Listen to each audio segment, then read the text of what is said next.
bout de lecture et je vais vous demander qu'est-ce que vous proposez comme découverte lecture à nos auditeurs, Florence.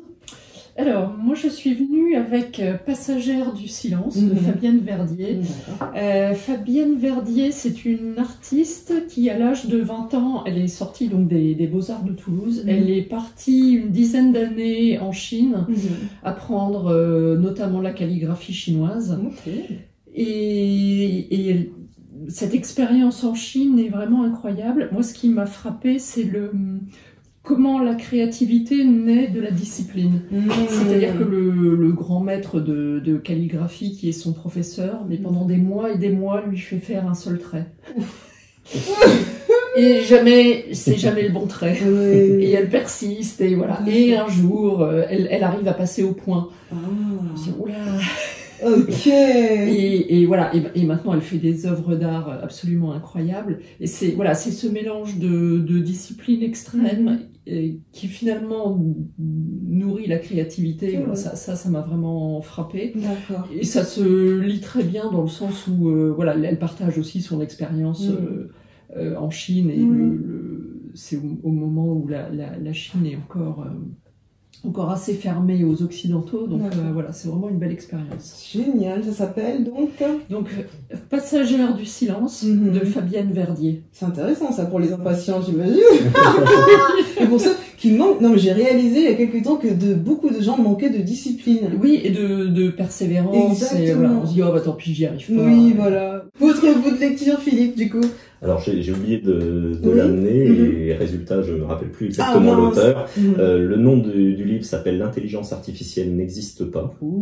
Et c'est le vice-président innovation de Samsung qui est un Français qui l'a écrit et il développe effectivement ce concept en expliquant que ce que l'on connaît de l'intelligence artificielle utilisée dans nos smartphones, etc. En fait, c'est de la science de la donnée à grande échelle, mais ce n'est pas réellement de l'intelligence artificielle et qu'il y a beaucoup de mythes et d'imagination autour de l'intelligence artificielle, mais qu'on n'est pas prêt à court terme à en voir une réalisation. En France ou dans le monde? Dans le monde. C'est essentiellement l'analyse de la donnée en très grand nombre et ça fonctionne très très bien. On fait beaucoup de choses, mais ce n'est pas réellement de l'intelligence artificielle. Est-ce que vous avez des lectures adaptées pour le début de l'année? Vous savez, pour vous, je sais pas, se booster, se motiver.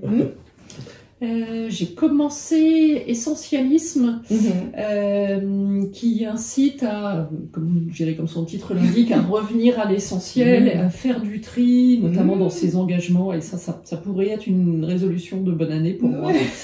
Dire ok, j'ai envie de faire plein de choses, peut-être que je peux me concentrer sur l'essentiel. Voilà. Et vous avez un style de livre pour les débuts d'année? Je sais pas. Non, tout va bien.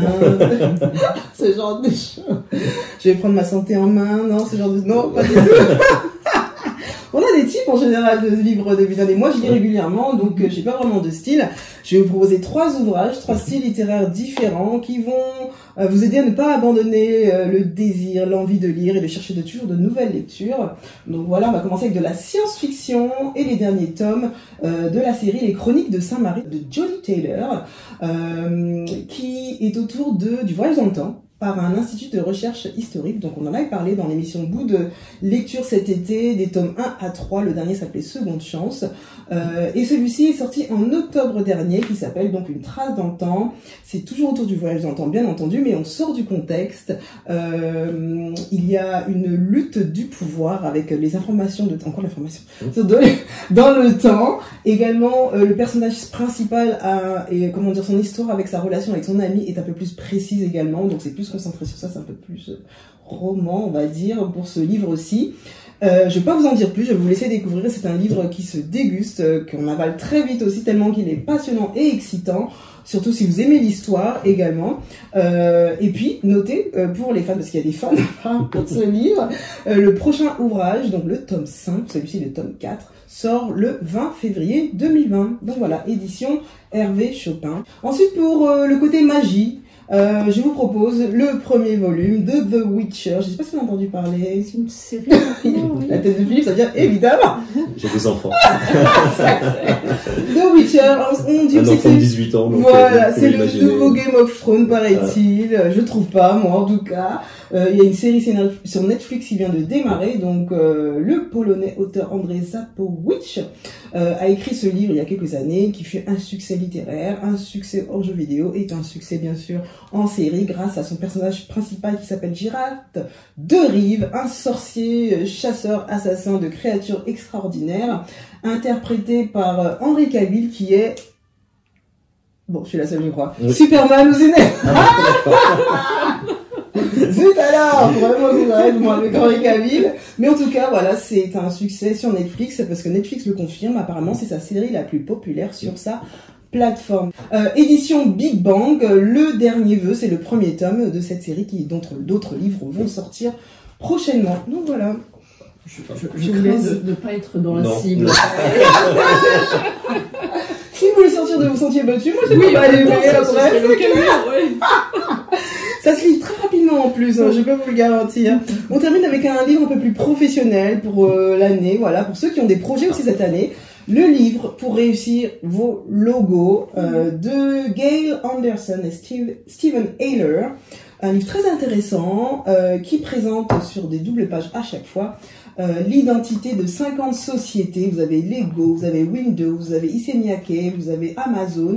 Comment ont-elles fait le choix de logo, les coulisses, qu'est-ce que ça représente ce logo, pourquoi le logo est-il si important pour représenter la vision de l'entreprise et aussi sa communication. Vraiment, si vous voulez vous inspirer et faire le bon choix du logo, je vous propose le livre pour réussir vos logos, Pyramide Édition. C'était difficile de choisir vos logos pour vous? Est-ce que vous avez des logos? Ben oui, chaque monde a un logo. D'ailleurs, j'ai pas compris son logo. Ah bah, un peu compliqué. Profitons-en.